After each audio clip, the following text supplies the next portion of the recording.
तो मार्वल में red Hulk के अनाउंसमेंट के बाद एमसीयू हल्क फैमिली में एक और हल्क की एंट्री हो चुकी है। तो आज हम देखने वाले हैं कि एमसीयू में टोटल कितने हल्क एग्जिस्ट करते हैं। और हाँ, आई बेट कि आपको मजा आने वाला है। वेल, तो सबसे पहले आता है हमारे एमसीयू के ब्रूस बैनर वाला हल्क, जिसे हमने दी एवेंजर्स से लेकर अब तक सबसे ज्यादा बार स्क्रीन पर देखा है। रिसेंटली इसे मार्क रेफेलो प्ले करते हैं, लेकिन ये एक्चुअली वही वाला हल्क है जो हमें 2008 में द इनक्रेडिबल हल्क में देखने को मिला था। तो ये हल्क तो एक ही है, बस इसे प्ले करने वाले एक्टर्स दो हैं, बिकॉज 2008 वाली मूवी में एडवर्ड नॉर्टन ने इसे प्ले किया था। ब्रूस बैनर पहली बार हल्क में तब ट्रांसफॉर्म होता है जब उसका super soldier serum and gamma radiation experiment fail हो जाता है। फेज 1 में हमें नॉर्टन का हल्क देखने को मिला था, जो कि काफी मस्कुलर एंड एथलेटिक बॉडी रखता था एंड उसके हेयर्स भी काफी कूल थे। उसके बाद फेज 2 में the Avengers and age of Ultron में हल्क के डिजाइन में चेंजेस किए गए। फेज 3 में हम देखते हैं कि हल्क ग्लैडिएटर हल्क बन चुका है, जहां उसने ब्रूस की बॉडी को कम्प्लीटली ओवरटेक कर लिया है। एंड फेज 4 में थैनोस की मार खाने के बाद हल्क ने बाहर आने से मना कर दिया था। एंड फेज 5 में हमें स्मार्ट हल्क देखने को मिलता है, जो कि हल्क एंड ब्रूस दोनों की पर्सनैलिटीज का एक मिक्स्ड कॉम्बो है।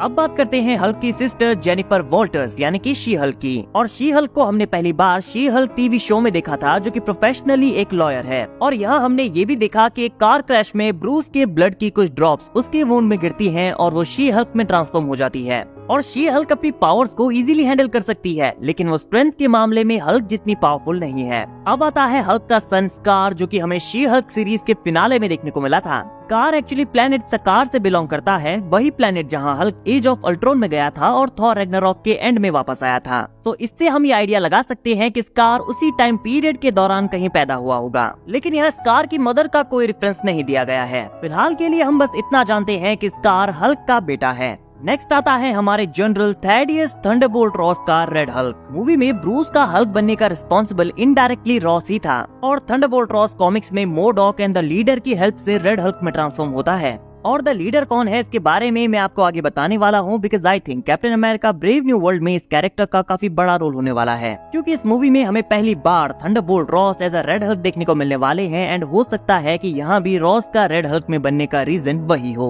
Red Hulk radiation and cosmic energy को अब्सॉर्ब करके उसे अपनी बॉडी के लिए एज अ एनर्जी यूज कर सकता है, लेकिन ज्यादा गुस्सा आने पर उसकी बॉडी ओवरहीट होना शुरू हो जाती है, जिससे वो वीक भी हो जाता है। नाउ लेट्स सी कि हमें एमसीयू में कैसा देखने को मिलता है। नाउ हमने शी हल्क की बात की है, सो अब बात करते हैं रेड शी हल्क की। एंड ये और कोई नहीं बल्कि ब्रूस की ex girlfriend and Thunderbolt Ross की डॉटर बेटी रॉस है। कॉमिक्स में हमने बेटी रॉस को रेड शी हल्क बनते देखा है, सो आई थिंक हो सकता है कि हमें एमसीयू में भी ऐसा देखने को मिल जाए, बिकॉज ये तो ऑलरेडी कंफर्म्ड है कि बेटी रॉस का character captain America brave new world में अपीयर होने वाला है। नेक्स्ट आता है हमारा एमेडियस चो हल्क, जिसे हम टोटली ऑसम हल्क भी कहते हैं। और ये कैरेक्टर भले ही एमसीयू में अपीयर ना हुआ हो, लेकिन इसकी मदर हमें एमसीयू में ऑलरेडी दिख चुकी है। वेल, आपको एज ऑफ अल्ट्रॉन से हेलन चो नाम की ये डॉक्टर एंड साइंटिस्ट याद है? जी हाँ, हेलन चो अमेडियस चो की मदर है। कॉमिक्स में अमेडियस हल्क की गामा एनर्जी को नैनोबॉट्स के हेल्प से अपनी बॉडी में अब्सॉर्ब कर लेता है, जिससे उसे हल्क की पावर्स मिल जाती हैं। लेकिन बाद में वो अपने स्मॉलर फॉर्म में आ जाता है, जिसे हम ब्रॉन के नाम से जानते हैं।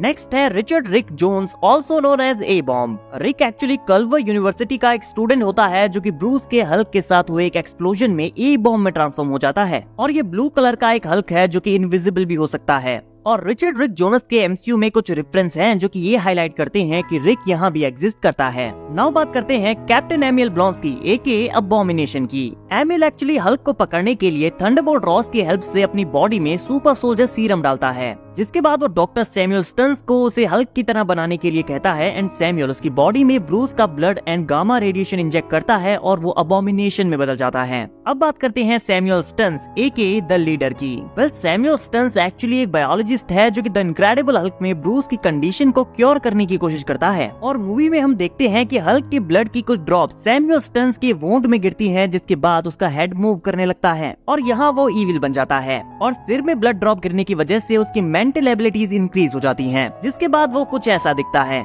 और अब the leader captain America brave new world में वापस आ रहा है। तो आई थिंक हो सकता है कि कॉमिक्स की तरह यहाँ भी थंडरबोल्ट रॉस को रेड हल्क में ट्रांसफॉर्म करने के पीछे उसी का हाथ हो। एंड लास्ट में हम इंक्लूड कर सकते हैं शी हल्क सीरीज से Todd Phelps, also known as Hulk King को। शी हल्क के फिनाले में हम टॉड को शी हल्क के ब्लड को अपने हाथ में इंजेक्ट करते हुए देखते हैं, जिसकी वजह से वो हल्क में ट्रांसफॉर्म हो जाता है। लेकिन ठीक उसी मोमेंट पर She Hulk fourth wall break करती है और हमें आगे का इवेंट नहीं दिखाया जाता। तो गाइस, ये थे हल्क फैमिली के वो सारे मेंबर्स जो कि एमसीयू में एग्जिस्ट करते हैं। आई होप आपको वीडियो पसंद आई हो, और अगर आई है तो आप वीडियो को लाइक, चैनल को सब्सक्राइब और बेल आइकन प्रेस कर सकते हैं, क्योंकि ऐसी अमेजिंग वीडियोस हम डेली लाते रहते हैं।